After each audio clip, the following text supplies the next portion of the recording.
esteja tudo bem com vocês. Meu nome é Leonardo Gabriel, sou professor de Física do Cefet-MG, mestre e doutor em Ciências, área de concentração física pela UFMG. Hoje eu trago uma discussão com o tema Ciência versus Opinião, da banalização ao perigo. Essa apresentação ela vai ser dividida em três partes, em três momentos. Inicialmente, eu vou fazer uma caracterização da ciência, do que é ciência, né? Mostrando que ciência é muito mais do que um corpo de conhecimento, é um método cético de questionar, investigar e compreender o universo. Na segunda parte, eu vou utilizar um exemplo muito importante na história da ciência, que é o geocentrismo versus heliocentrismo. Essa questão ela está no coração do nascimento da ciência moderna e esse exemplo vai ser utilizado para mostrar o papel que as evidências têm, né, como árbitro no método científico. E a parte final dessa discussão vai ser uma discussão sobre o perigo que existe da gente cometer o equívoco de banalizar a ideia de que ciência e opinião são a mesma coisa, especialmente no cenário atual que a gente vive de uma pandemia. Essa apresentação ela foi inspirada e faz parte da Marcha Digital pela Ciência, que é organizada pela Sociedade Brasileira pelo Progresso da Ciência, por outras instituições de ensino e pesquisa, movimentos sociais. E esse ano a bandeira, uma das bandeiras principais da marcha, é a luta pela revogação da Emenda Constitucional 95. Essa emenda foi aprovada em 2016 e, para quem não se lembra, ela congelou gastos em saúde, educação, ciência e outros investimentos sociais, congelou esses gastos por 20 anos. Então a gente considera que a revogação dessa emenda constitucional é de fundamental importância para que a gente tenha um futuro melhor para o nosso país em termos de educação, ciência, saúde e para uma vida mais justa, né, para todos os brasileiros. Na primeira parte, a gente precisa caracterizar o que é ciência, né? Ciência, ela pode ser considerada como um conhecimento que é construído a partir do método científico. Então, para a gente compreender o que é ciência, a gente precisa compreender bem o que é o método científico. Eu vou traçar aqui algumas características principais do método científico, mais voltadas para a minha área, né, que é ciências da natureza, física. Então eu vou traçar aqui alguns pontos que eu considero como cruciais para o método científico. Então suponha o seguinte, suponha que você tem algum problema, que você precisa pesquisar esse problema e compreender ele melhor. Como que a ciência faz isso? Como que o método científico vai investigar esse problema para adquirir, né, uma compreensão sobre esse problema? Então eu destacaria aqui o seguinte: inicialmente tem uma fase muito importante que é a partir de estudos anteriores, né, estudos que já existem sobre aquele problema, partindo daí desses estudos e também de investigação, o cientista cria uma teoria ou um modelo que se propõe a explicar esse problema. Então esse é um ponto importante. Outro ponto importante da ciência é que a sua teoria e o seu modelo, ela parte de alguns pressupostos. Normalmente ela parte de algumas hipóteses, né? E aí você tem que ter um acordo necessário entre as previsões teóricas do seu modelo, da sua teoria, com os experimentos. Então o seu modelo e a sua teoria, além de explicar aquele problema que foi proposto, ela tem que fazer previsões que sejam consistentes com o que se observa experimentalmente. Então isso daqui é um árbitro, né, esse acordo assume um papel de árbitro para você construir um modelo, uma teoria científica. E outra coisa muito importante é que num trabalho científico, todos os resultados e conclusões de qualquer trabalho científico, eles têm que estar fortemente sustentados em evidências. Então, todas as conclusões e resultados de qualquer trabalho em ciência você tem que ter um suporte de evidências para se chegar naqueles resultados. Então, essa é uma outra característica de fundamental importância. E uma última característica que eu acho importante destacar é que a ciência, a validação de um trabalho científico também, ela pressupõe a avaliação e a aprovação dos pares ou da comunidade científica. Então, eu vou dar aqui um exemplo, né, na minha área, que é física. Quando eu submeto um trabalho científico para ser publicado numa revista de ciência, o editor dessa revista vai ler meu trabalho e vai procurar outros cientistas, especialistas na mesma área, né, e vai encaminhar esse meu trabalho para que esses outros cientistas, os meus pares, avaliem ceticamente o meu trabalho.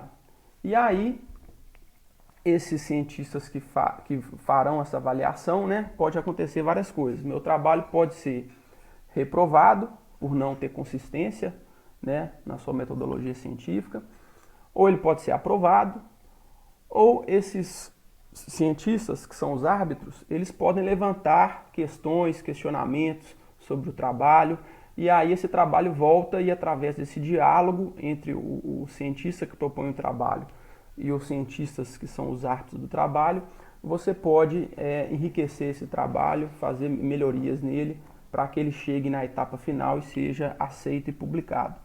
Então, veja que essas características, elas são muito penosas, né? É muito difícil e muito trabalhoso para você conseguir publicar um trabalho científico no seu estágio final.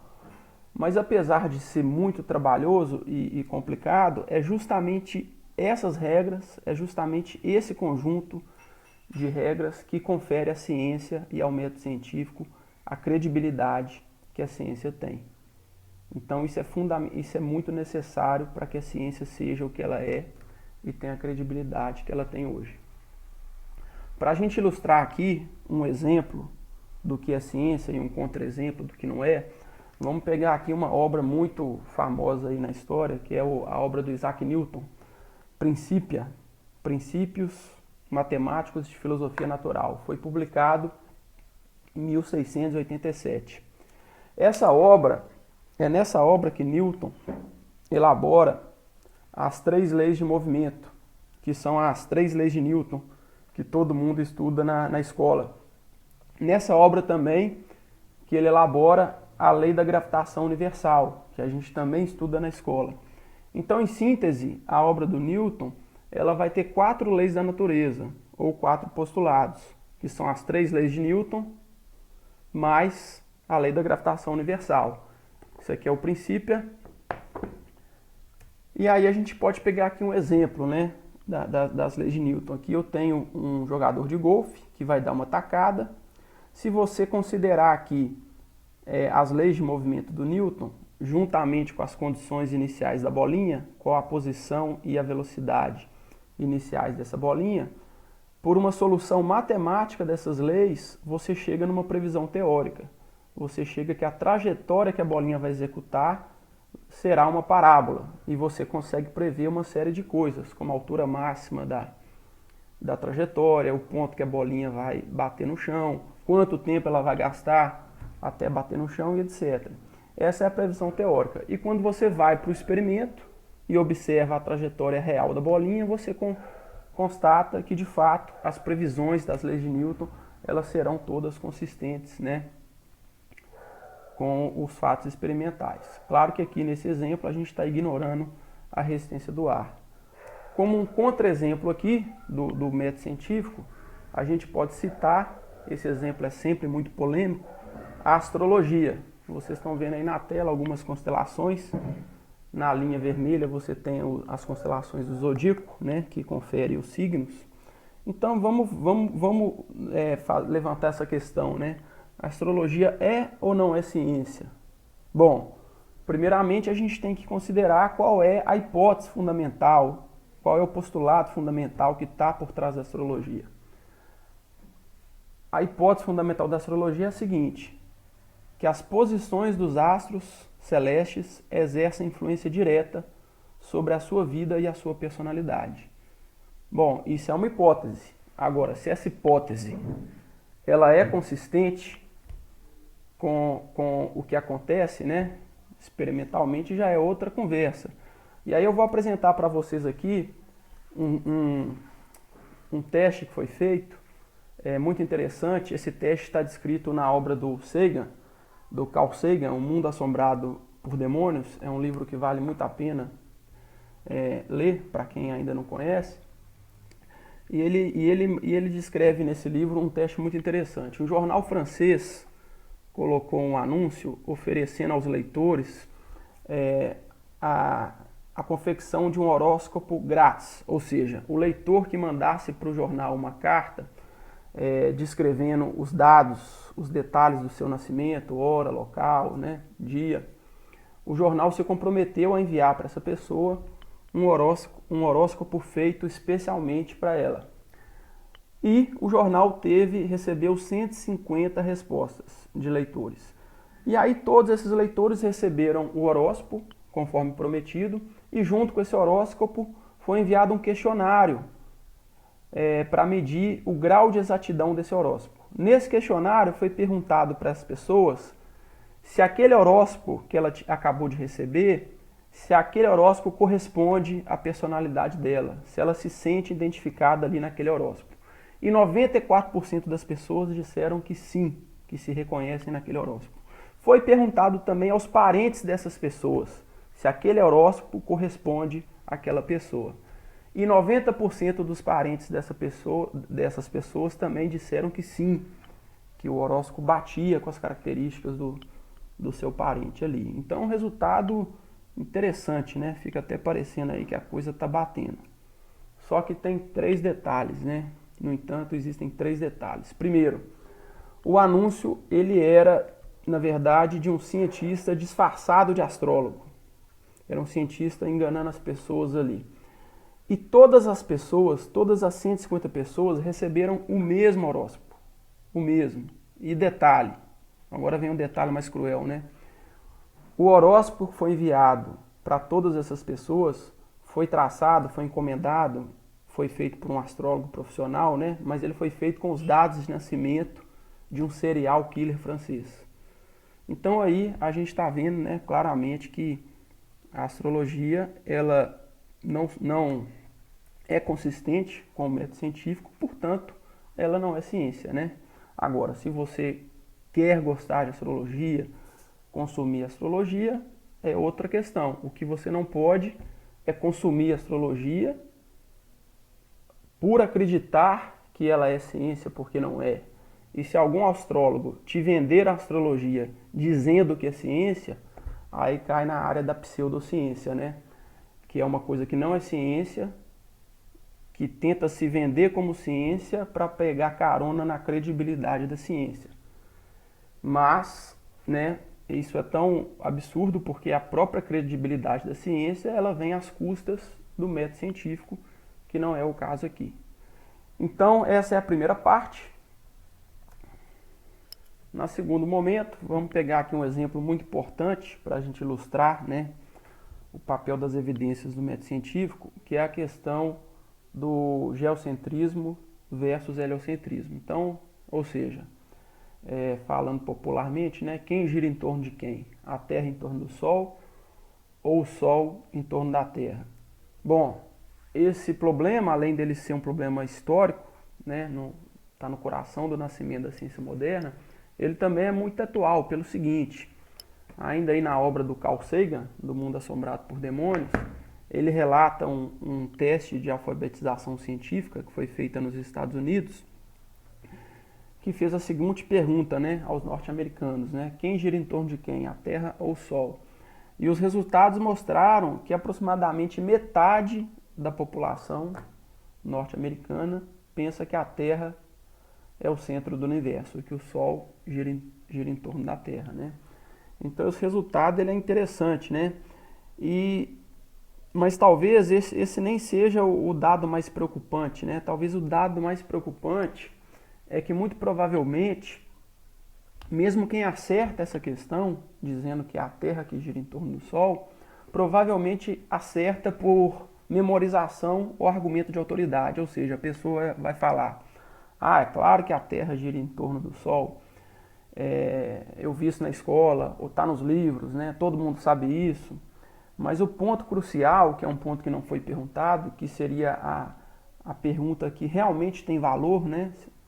Pensando numa educação científica, deveria ser perguntado o seguinte: como você sabe que a Terra gira em torno do Sol? Né? Para você afirmar que a Terra, tudo bem, sabemos que a Terra gira em torno do Sol, mas por que podemos afirmar isso? Quais são as evidências científicas que sustentam essa afirmação? Né? Essa é a grande questão. Né? E não só lá nos Estados Unidos, né? Praticamente no mundo inteiro, nós não estamos acostumados a pensar assim. Né? E a ciência, ela é o método que exercita isso na sua essência, né? Então vamos lá, esse problema ele é muito complicado, do geocentrismo versus heliocentrismo. Nessa imagem vocês estão vendo aí o céu à noite, né? As constelações, algumas estrelas, e esse rastro vermelho, aqui na ponta dele tem uma bolinha laranja, esse aí é o planeta Marte. Então isso aí é o rastro de Marte ao longo das noites. Você tem que imaginar essa imagem assim. É como se todos os dias, noite após noite, você olhasse para a mesma região do céu. E aí você ia perceber o seguinte: noite após noite, enquanto as posições relativas das estrelas não mudam, o desenho é sempre o mesmo, você vai ver que tem um carinha ali que parece caminhar em relação ao fundo estrelado. Esse carinha que está caminhando são os planetas. E esse movimento ele é muito maluco, porque o planeta ele parece que vai numa direção, de repente ele volta, faz um laço e segue o mesmo sentido. Esse movimento é chamado movimento retrógrado dos planetas. E esse é a grande questão complicada para os modelos, tanto geocêntrico quanto heliocêntrico, explicar. Os dois modelos principais que a gente tem o modelo do Ptolomeu, né, que foi elaborado no século II, e o modelo do Copérnico, que é o modelo heliocêntrico. O Ptolomeu é geocêntrico, o do Copérnico, que é o heliocêntrico, vem surgir no século XVI. Nesses modelos aqui, a gente tem aqui à esquerda o modelo do Ptolomeu. Aí a gente observa aqui de azul a Terra no centro e os planetas girando em torno da Terra. Só que tem um detalhe aqui complicado. Na verdade, aqui o vermelhinho, que seria Marte, ele não gira em torno da Terra. Na verdade, ele gira ao longo de um círculo roxo, que a gente vai chamar de epiciclo. E esse círculo roxo, o centro dele é que gira em torno da Terra. Então, na verdade, os planetas não giram diretamente em torno da Terra. Na verdade, os planetas descrevem um círculo abstrato chamado epiciclo, e o centro desse círculo abstrato é quem de fato gira em torno da Terra. O Ptolomeu foi obrigado a fazer isso para ele dar conta de explicar o movimento retrógrado dos planetas. Já o modelo do Copérnico, à nossa direita, você tem o Sol no centro e os planetas descrevendo órbitas circulares aqui em torno do Sol, sem a necessidade do conceito de epiciclo. Observa aqui no modelo do Ptolomeu, né, que ele consegue, com o conceito de epiciclo, ele consegue explicar o movimento retrógrado dos planetas no céu. Então aqui a gente tem a Terra no centro, Marte descrevendo o seu epiciclo, e essa linha imaginária aqui que une a Terra a Marte, lá no último círculo, você vê uma projeção branca. Essa projeção branca, ela representa a projeção de Marte que você veria no céu. Como que você veria Marte no fundo estrelado do céu, né? Então, pelo epiciclo, a gente consegue perceber que essa projeção, projetada no infinito, ela fica sambando, ela vai para frente, vai para trás. Então, com esse conceito de epiciclo, o Ptolomeu conseguiu explicar aquele laço que os planetas fazem ao longo do céu, ao longo dos dias à noite, se você observa, né? Já o modelo do Copérnico, que é o modelo heliocêntrico, ele também explica isso com uma facilidade até maior. Aqui a gente tem o Sol, a Terra e numa órbita mais externa Marte. Como as órbitas são diferentes e as velocidades são diferentes, quando você pega aqui a linha da Terra olhando para Marte, a gente observa que a projeção de Marte no céu, ela também vai dar essa dançada de ir para frente e para trás. Então ambos os modelos, né, na verdade ambos os modelos dão conta de explicar bem esse movimento retrógrado. Agora, por um lado, o do Copérnico é mais simples, porque não tem a necessidade do epiciclo. Por outro lado, quando a gente vai lá fora, a gente não sente a Terra em movimento. E o que a gente sente, olhando para o céu, é que o Sol está se movendo, é que as estrelas à noite estão se movendo. Então, o que me faz acreditar que o correto é o heliocentrismo? Se isso é contra até a minha intuição e a minha sensação, né? Ou seja, quais são as evidências científicas que mostram que o correto é o Sol, a Terra girar em torno do Sol, e não o contrário. Antes de mostrar essas evidências, eu vou trazer aqui para essa discussão a opinião do Olavo de Carvalho. Eu digo opinião porque ele não tem formação científica na área, mas ele dá opinião em praticamente tudo, né? E é um fato que ele tem muitos admiradores, né? Tanto no atual governo como na sociedade em geral. Então tudo que ele emite opinião acaba tendo um impacto muito grande. Então eu vou trazer aqui a opinião dele para que a gente possa debater em cima dela. Se você quiser conferir ele mesmo falando isso, eu vou deixar o link na descrição. Eu tirei de um canal terraplanista, mas botando aí na busca Olavo de Carvalho, heliocentrismo, você acha muitas falas dele, né? Basicamente o que ele faz é fazer duas confusões aí. A primeira, ele fala que o movimento é relativo, você pode analisar da Terra ou do Sol, em cada referencial é um que gira em torno do outro, até aí está tudo bem, mas aí ele diz que não faz nem sentido dizer qual é o sistema correto. O segundo grande equívoco que ele comete é dizer que não há nenhuma prova científica capaz de cravar qual é o modelo correto. Bom, gente, então vamos pegar carona no comentário aí do Olavo. No primeiro momento, parece que ele faz uma confusão com a questão de referencial, tá? Por um lado, cientificamente falando, é um fato que todo movimento é relativo, e isso te permite analisar o movimento de um referencial ou do outro. Então, por exemplo, Terra-Sol. No referencial da Terra, é o Sol que gira em torno da Terra. Já no referencial do Sol, é a Terra que gira em torno do Sol. Isso é correto cientificamente. Aí ele usa esse argumento para dizer que não faz nem sentido discutir, né, quem gira em torno de quem, e também diz que não há evidências científicas para cravar nem uma coisa nem outra, o que não é verdade. Então veja bem, de fato o movimento é relativo e eu posso analisar o movimento tanto na Terra quanto no Sol. Mas quando eu coloco essa questão científica, mas quem gira em torno de quem, não é analisando no referencial da Terra, muito menos analisando no referencial do Sol. Aí você tem que ir para um terceiro referencial externo. É como se eu pudesse ir para uma estrela fora do sistema solar e lá de longe observar o sistema solar. E aí de um terceiro referencial é que você vai olhar quem é que está girando em torno de quem. Então essa questão ela tem que ser pautada assim. Então é isso, né? Então agora vamos partir, esclarecido aí onde está a confusão que ele traz, vamos partir para as evidências científicas, né? As primeiras evidências científicas mais fortes vão surgir aí com Galileu. Vocês estão vendo aí a luneta, né? O telescópio construído pelo Galileu. E vai vir com as fases de Vênus. Aqui na tela vocês estão vendo uma astrofotografia de 2004 de Vênus, o fotógrafo está aqui e o link aqui embaixo. E aí a gente observa uma coisa muito interessante em Vênus, né? Até lembra um pouco a Lua, porque Vênus apresenta fases. Aqui a gente tem janeiro, março, abril, né? Se você olhar no telescópio, a olho nu não, mas se você olhar no telescópio, você vai observar que Vênus possui fases. Só que tem uma diferença muito marcante de Vênus para a Lua, que é o seguinte: a fase nova de Vênus, ela aparece no telescópio com um tamanho muito maior do que a fase cheia, que é uma bolinha pequena. Isso não acontece para a Lua. Na Lua, mais ou menos, todas as fases ali, a Lua fica mais ou menos do mesmo tamanho. E a primeira pessoa a descobrir isso e observar isso pela primeira vez na história foi o Galileu. E em 1610 ele registrou, né, num desenho o que ele observou no seu telescópio, que a Vênus apresenta fases, que que a fase cheia é muito pequenininha e a fase nova, né, a fase aqui, ela fica o Vênus fica num tamanho muito grande.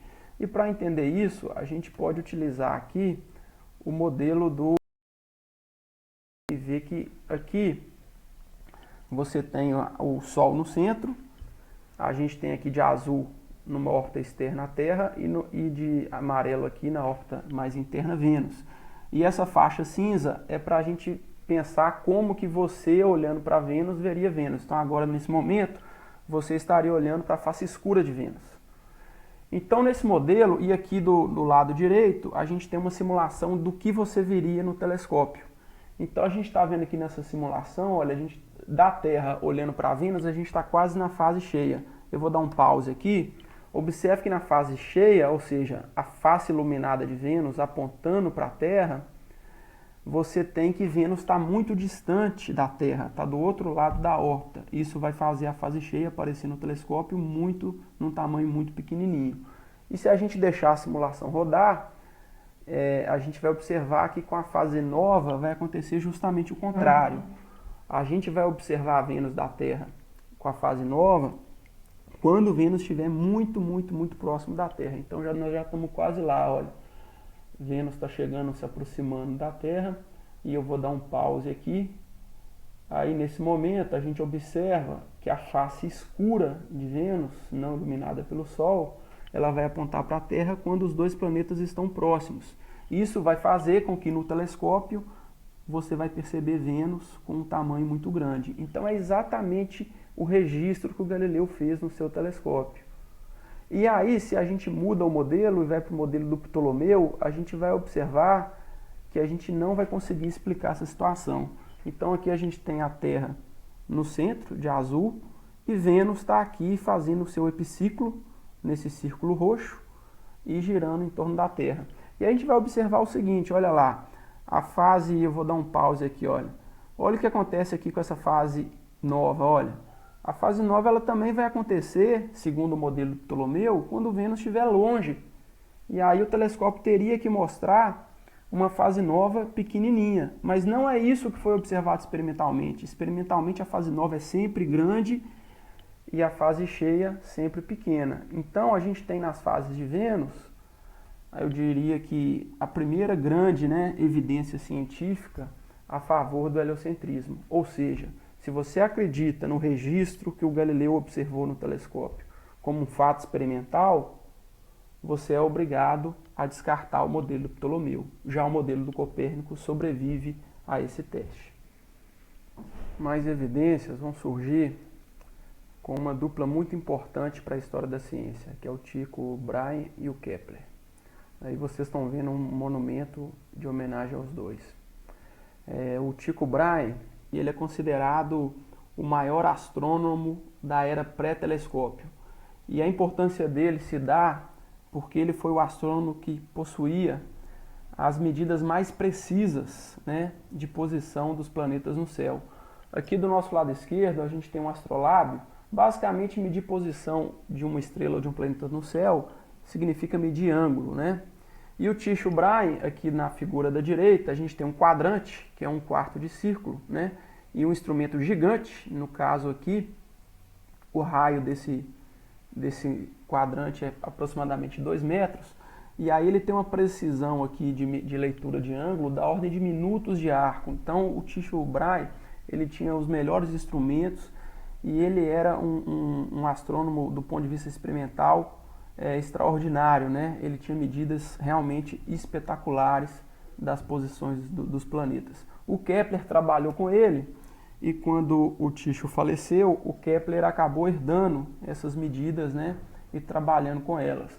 E a primeira coisa que o Kepler tentou fazer foi encaixar, encontrar na matemática órbitas circulares para os planetas, de modo a encaixar nas observações experimentais do Tycho.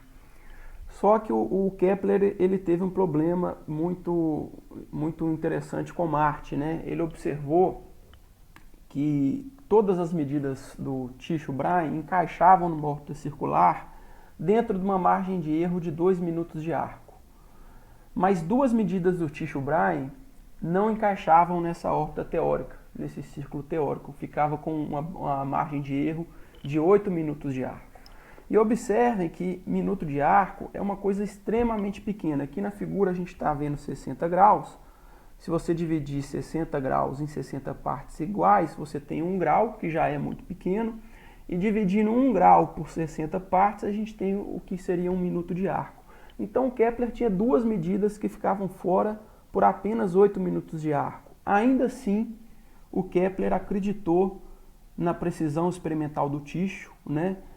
E partindo de que o Tycho tinha uma precisão menor do que os 8 minutos, ele se viu obrigado a abandonar a tentativa de órbitas circulares, já que não se encaixava. Aí ele abriu a possibilidade para órbitas mais gerais e ele chegou na sua hoje famosa, né, primeira lei de Kepler, né? Primeira lei de Kepler, ela diz que todos os planetas se movem em órbitas elípticas, tendo o Sol como um dos focos. Então as órbitas dos planetas passam a ser elipses próximas de um círculo, né? Essas figuras que a gente observa em livros didáticos normalmente são exageradas. No olhômetro, essas elipses são aproximadamente próximas aí de um círculo. E o Kepler conseguiu encaixar as medidas planetárias do Tycho, encontrando órbitas aí para os planetas com uma precisão jamais vista, né? Então essa é um resultado interessante e eu diria que a evidência final ela vai surgir com a obra, né, do Isaac Newton no Principia, onde o Newton vai pegar ali, através da elaboração dele, né, que ele consegue elaborar, sintetizar tudo nas leis da mecânica, nas leis de Newton e na lei da gravitação universal. E hoje, se você pega essas leis da obra do Newton, uma consequência matemática, solucionando matematicamente essas leis, você chega como previsão teórica nas leis de Kepler. Então hoje, as leis de Kepler podem ser encaradas, né, como uma simples consequência matemática das leis de Newton. Eu sou obrigado a acreditar nas leis de Newton? A princípio não, mas por que eu acredito nas leis de Newton? Porque todas as consequências teóricas das leis de Newton são consistentes com os fatos experimentais. Isso no domínio de validade da teoria do Newton. Hoje a gente sabe que em velocidades próximas à velocidade da luz ou em singularidades de massa muito grande, a gente tem que usar a teoria da relatividade do Einstein. Mas dentro do seu domínio de validade, as leis de Newton, ela tem um sucesso extraordinário, né, com os fatos experimentais. Então, esse daí a gente pode dizer que a síntese newtoniana coloca uma pedra nesse assunto. A partir daí não se tem mais discussão, né, em quem gira em torno de quem.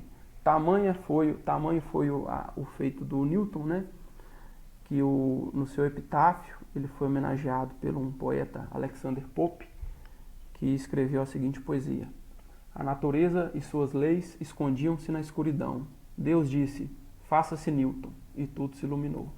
Chegamos ao momento final da nossa conversa, que é a hora de discutir o perigo que existe em banalizar, né, a ideia de que ciência é questão de opinião, né? Eu vou mostrar para vocês um trechinho muito importante da última entrevista que o Carl Sagan deu antes de falecer, onde ele fala do grande perigo que existe quando há um encontro da união, né? Quando existe a união entre a ignorância e poder. Então vamos lá. But what's the danger of all this? I mean, you know, this is not the thing that... There's two kinds of dangers. One is what I just talked about, that we've arranged a society based on science and technology, in which nobody understands anything about science and technology, and this combustible mixture of ignorance and power, sooner or later, is going to blow up in our faces. I mean, who is running the science and technology in a democracy if the people don't know anything about it? And the second reason that I'm worried about this is that science is more than a body of knowledge. It's a way of thinking, a way of skeptically interrogating the universe with a fine understanding of human fallibility. If we are not able to ask skeptical questions, to interrogate those who tell us that something is true, to be skeptical of those in authority, then we're up for grabs for the next charlatan, political or religious, who comes ambling along. It's a thing that Jefferson lay great stress on. It wasn't enough, he said, to enshrine some rights in a Constitution or a Bill of Rights. The people had to be educated, and they had to practice their skepticism and their education. Otherwise, we don't run the government runs us. Bom, acho que a fala do Sagan dispensa comentários, e aí a gente volta nessa questão, né? Algumas questões quando você coloca ciência e opinião em pés de igualdade e você deixa de ouvir especialistas, deixa de ouvir os caminhos que a comunidade científica apontam, né? A gente corre sérios perigos aí. Uma delas é você ser vítima de pseudociências, né? Você pode acreditar numa credibilidade científica ali e gastar R$500 num mapa astral, por exemplo. Mas terra plana, bom, terra plana, por incrível que pareça, virou moda, né, nos dias atuais. Será que o desmatamento na Amazônia é balela? Então veja o nível de pontos que podem aparecer aí e a importância desses pontos, né? O aquecimento global é mentira? Será que o Covid-19 é apenas uma gripezinha sem perigo algum? Será que o isolamento social é exagero? Precisa ou não precisa fazer esse isolamento? Então, quer dizer, a gente começa a pegar questões de grande impacto e deixar de seguir os caminhos da ciência, deixar de seguir o que apontam os especialistas para ouvir opiniões de pessoas, de vídeo. Então, a gente corre sério risco, né? Eu vou mostrar para vocês aqui a entrevista que o Átila Yamarino fez no programa Roda Viva, o link está aí. O Átila, ele é um cientista especialista na área e ele também é um grande divulgador científico. E aí eu vou mostrar um trechinho curto dessa entrevista onde ele fala do perigo, do grande perigo que a gente corre ao negar a ciência. Confere aí. Histórico de pelo menos alguns anos aí, de negação da ciência, dos fatos, de verdade, com outras narrativas. O que acontece é que a gente nunca teve uma narrativa sendo confrontada tão rápido com a realidade. Então, por exemplo, a Vera falou do aquecimento global. Quem nega o aquecimento global vai ver esses efeitos acontecerem daqui a 20 ou 30 anos. Quem vai ser afetado não são as mesmas pessoas que estão negando agora, que vão ver isso acontecer depois. E quem nega uma vacina de sarampo e não vacina os filhos, vai causar um surto de sarampo 10 anos depois, quando essas crianças estiverem na escola, 20 anos depois, quando elas estiverem na faculdade. A gente não vê a consequência direta do que faz. Com a Covid, não. A consequência vem em 2 semanas, 1 mês. Quem está negando a verdade agora, eu só tenho que sentar e esperar. Porque o que essas pessoas estão falando vai mudar daqui a 2 ou 3 semanas. A mesma... Bom, eu sei que é duro, né? Mas é a nossa realidade atual, gente. Então, não é brinquedo, não. E eu gostaria muito de agradecer, né, quem conseguiu chegar até aqui no vídeo e reforçar Marcha pela Ciência e a luta pela revogação da Emenda Constitucional 95, que congela gastos aí em educação, saúde, ciência e investimentos sociais. E nesse momento que a gente está vivendo de pandemia, está muito claro que quem aponta o caminho para a gente é a ciência. Está muito claro que a gente vai depender da ciência para chegar numa vacina. E está muito claro que é o sistema público de saúde que vai poder salvar a gente nesse momento difícil. Então, muito obrigado para todos que acompanharam. Queria agradecer especialmente minha esposa Michele e meus amigos e colegas Pazini e Adelson, que assistiram uma prévia desse trabalho e deram sugestões preciosas. Um abraço.